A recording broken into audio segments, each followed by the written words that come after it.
সবচেয়ে প্রথমেই সবাইকে আমি কৃতজ্ঞতা জ্ঞাপন করি, কারণ এই জিত খালি আমার একলার প্রয়াসে না, আমাদের সবাই মিলে আমাকে যে বিশ্বাস দেখিয়েছে সেই বিশ্বাসকে আমি পুনরায় সফল করে দেখানোর চেষ্টা করব। আমাদের টোটাল 24,800-র ওপরে মেম্বারশিপ ড্রাইভ হয়েছে। জঙ্গল, পাহাড়, শহর, সমতল চারিদিক থেকে মানুষ সমর্থন করেছে এবং আমি সেই সকল মেম্বারদেরকেও যারা নতুনভাবে নিযুক্ত হয়েছে কংগ্রেস, যুব কংগ্রেস দলে, তাদেরকে আমি সম্মান জানাই এবং আগামী দিন যুবকদের স্বার্থে লড়াই যেন আরও বৃহত্তর স্তরে আমি নিয়ে যেতে পারি, তার জন্য আমি সকলের কাছে কৃতজ্ঞতা। বিশেষ করে আমাদের ত্রিপুরা প্রদেশ কংগ্রেস কমিটির সভাপতি, বিধায়ক, সিডব্লিউসি আশিস কুমারজি এবং সুদীপ রায় বর্মনজিকে আমার অন্তঃস্থল থেকে কৃতজ্ঞতা, কারণ দ্বিতীয়বারের মতন আমার ওপরে ভরসা দেখিয়েছেন এবং আমি মনে করি যে আমরা যুব কংগ্রেস আরও শক্ত হয়ে আগামী দিন মানুষের স্বার্থে, যুবকদের স্বার্থে লড়াই করব।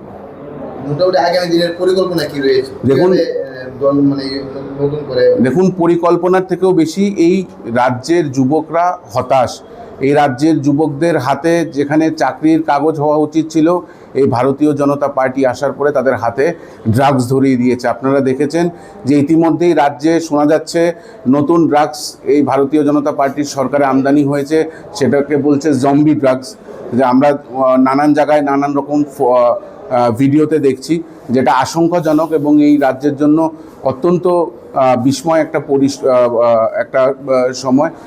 অতএব আমি সেই নেশার থেকে বিরত থাকার জন্য প্রত্যেকটি যুবককে আহ্বান জানাবো এবং চাকরি, যেটা আজকে জলজ্যান্ত একটা ত্রিপুরা রাজ্যের একটা জলজ্যান্ত উদাহরণ, যে কোথাও চাকরি নেই, চাকরির ইন্টারভিউর নামে নাটক করে রবীন্দ্র শতবার্ষিকীতে গিয়ে হলুদ খাম দেওয়ার পরেও চাকরি ক্যান্সেল হয়ে যাচ্ছে। 1 বছর 2 বছরের পেন্ডিং চাকরি এখনও পাওয়া যাচ্ছে না।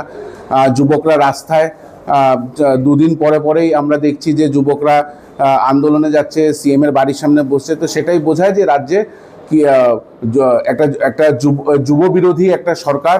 এই সরকার মানুষের কল্যাণ করার থেকে বেশি নিজেদের পকেট ভরাতে ব্যস্ত।